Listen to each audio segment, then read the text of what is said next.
I'm Brent Goff. It's good to have you with us as the feud between the leaders of the United States and Ukraine goes from bad to worse. Donald Trump's envoy to Ukraine, Keith Kellogg, is in Kyiv today for talks with Ukrainian President Volodymyr Zelensky.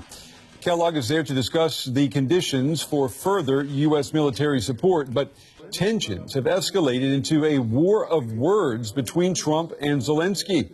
And it's coming not long after Ukraine rejected a deal that would have seen the U.S., in return for more aid, gaining access to vast amounts of Ukrainian natural resources. Today, officials say that a news conference planned for after the talks, that news conference has been canceled by the U.S. The rift between Trump and Zelensky has deepened in the last 48 hours, and I asked DW's Nick Connolly in Kyiv if there is an obvious way out of this. Well, Brent, we've definitely seen people who have Donald Trump's ear but still support Ukraine, people like Boris Johnson, former UK Prime Minister, trying to give them a way out. We had an intervention from Johnson in which he basically explained both Trump's comments and saying that they were not meant to be taken kind of as historically kind of accurate, that they were just about trying to call Europeans to kind of to action, and at the same time defending Ukraine for not holding elections, saying that that was normal, that was basically the same thing that the UK, Britain had done during the Second World War. So there are those people also like Lindsey Graham, trying to kind of connect both sides. But it is seemingly getting worse. We've had just in the last couple of hours Mike Waltz, National Security Advisor, on Fox News telling the Ukrainians to tone it down and sign that deal. That is not something that people here will take to with any kind of acceptance. That is just a different tone that they're not used to. As for the press conference, yeah, it's one thing if that press conference had been cancelled ahead of the meeting. It was going to be very difficult for Keith Kellogg to explain the dictator comment and would face questions whether or not Zelensky is a dictator or not. But that last-minute cancellation really has spooked people. And, Nick, we know that there has been another push by Washington to get Ukraine to sign this minerals deal, a deal in exchange for military aid. What do we know about the terms of this deal? And do we know, is there any chance that Zelensky will say yes?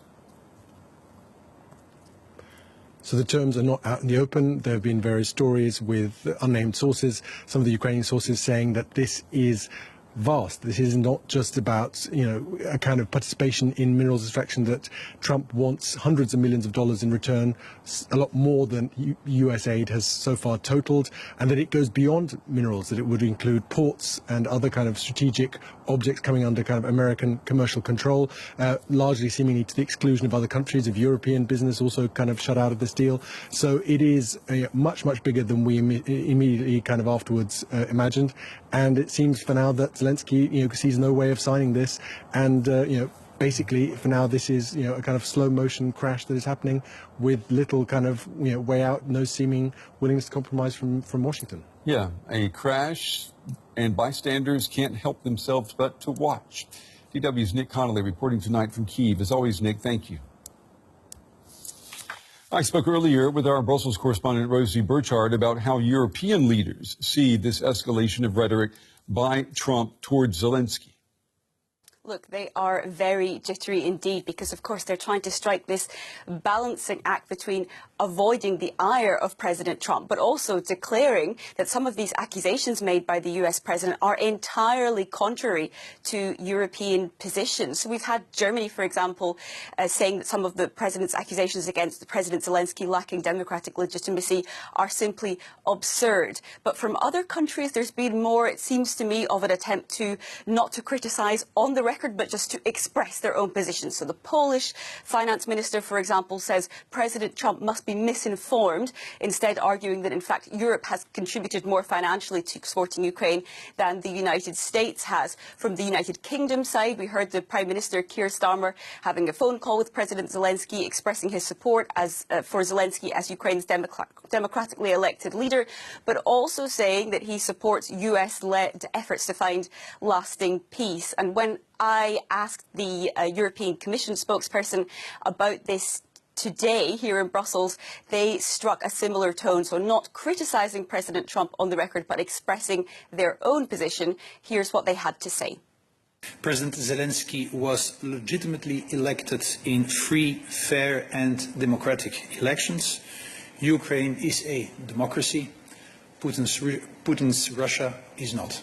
There can be no solution for Ukraine without the involvement of Ukraine, nor without the involvement of the European Union. Ukraine's security is the European Union's security. What really strikes me here is that over these last 3 years, I have covered countless summits, diplomatic meetings, where European officials and diplomats have thrown a lot of diplomatic weight behind trying to convince other countries that Russia invaded Ukraine in violation of the UN Charter, and countries like India, South Africa, trying to pull them off the fence. And here, of course, with just one social media post from the US president, all those efforts from the Europeans feel, I think many of them behind closed doors at least, that they've just gone up in smoke. And Rosie, the French President Emmanuel Macron, the UK Prime Minister Keir Starmer, they are due to meet Donald Trump at the White House to discuss a role for Europe in these negotiations. What might that role look like? Do we know?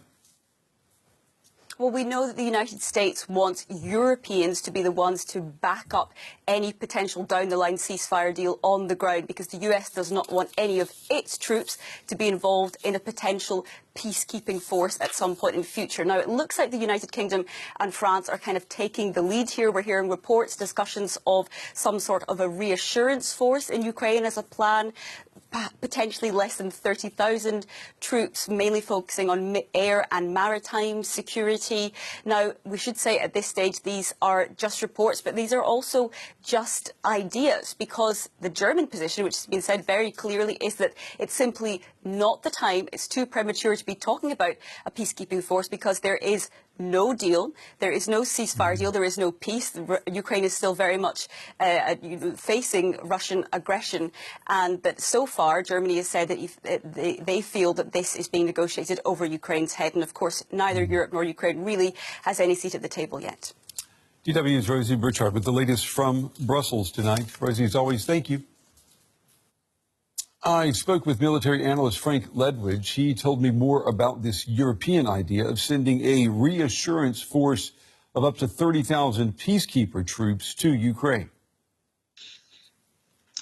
Well, good evening, Brent. As Rosie said there, this is more of an idea than a plan. I don't think there's any particular well thought out or militarily gamed rationale behind this.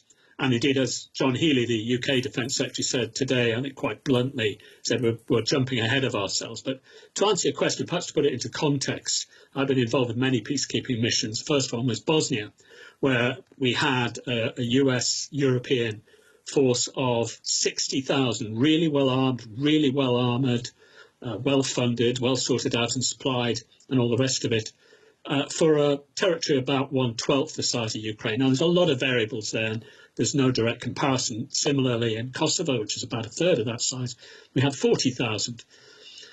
The latest scheme, which doesn't seem to me to be much more than a back-of-the-envelope plan involving air and maritime, seems particularly ill thought out. I don't see that going anywhere.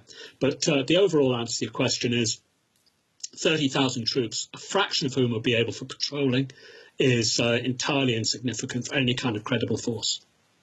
And the Ukrainian president, he's requested 200,000 troops. 30,000, if I'm hearing you right, that's just a drop in the bucket. That's not going to make a difference. Well, that's right for pretty much anything. Of course, it depends for what the mission is designed. In other words, what are you trying to achieve? What are the tasks you have to fulfill? What is the mandate going to be? And to my mind, by the way, another question is, what's the end game? In other words, where's your off-ramp? The mistakes we had in the past were not to think about those questions before they started.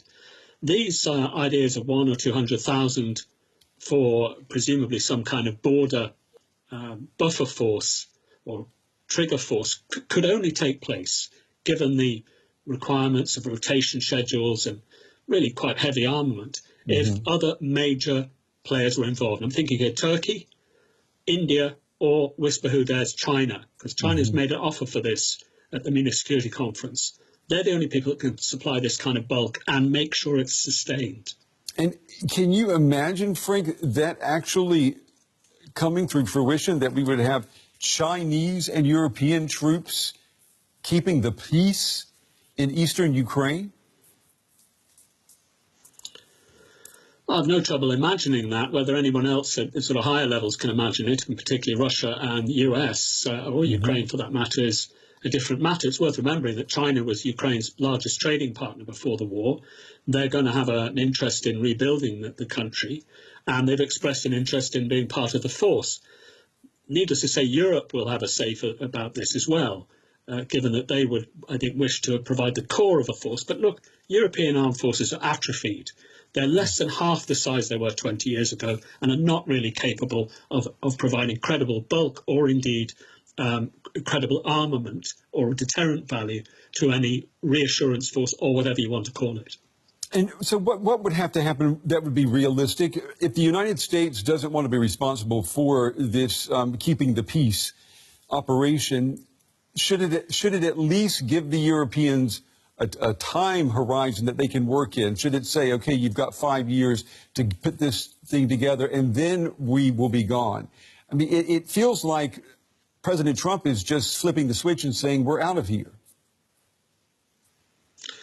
Well, usually what happens is your mandate is renewed. Now, that mandate can be, or really should be, and the Russians, I think, would only accept it if it were under some kind of UN remit. That doesn't mean blue helmets. It just means some kind of UN mandate that's renewed, and the troops operate under that mandate, be they NATO or other international soldiers. And that's the kind of arrangement we've had in the past that works reasonably well. Look, all of this is highly speculative. Yeah. President Trump, as you say, has flipped the switch on this very quickly, and I think they've caught a lot of people on the hop, which is why people, I think, are getting ahead of themselves with this and unable to appreciate, or rather perhaps poorly advised, as to what European forces can actually, when push comes to shove, supply for such a mission, which is minimal. And we have to remember, we're not just talking about troops on the ground.